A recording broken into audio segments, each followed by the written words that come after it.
اعملوا عاملين ايه يا رب تكونوا خير. قولوا لهم اعملوا واعملوا واشتركوا في القناه.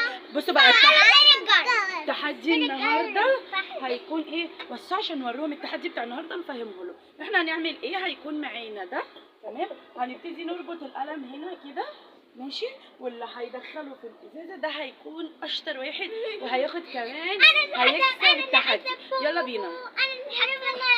استنوا بقى، بصوا هنعمله ايه. هنربطه الاول القلم ده، استنوا بقى هنربطه القلم ده كده ونشوف. كده كده احنا هنجرب. قولوا لهم اعملوا لايك. ده قلم كوكا وده قلمنا. قولوا لهم اعملوا لايك بس. اعملوا لايك.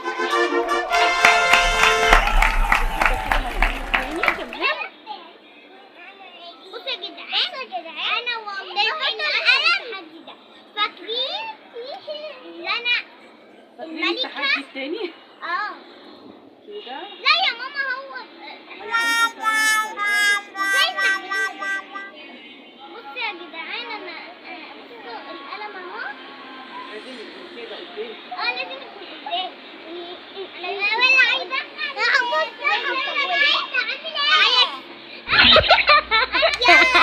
اعملوا لهم كده. يلا يا كوكا ارجعي فريده ورا شويه بقى. انت خلصتي ارجعي ورا شويه.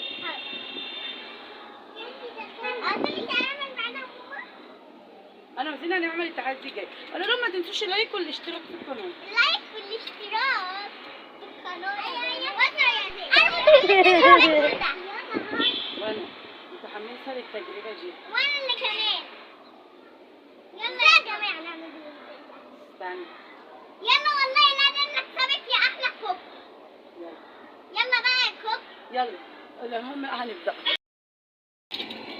يلا ابدأوا. يلا مين يا ترى اللي هيبقى؟ فريدة اللي دخلت. فريدة اللي كسبت أول تحدي. يلا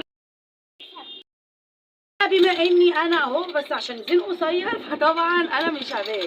يلا زين كيف ان انت تحط القلم جوه الازازه. نزلي كده كوكا لا يا زين عشان لا يشوف.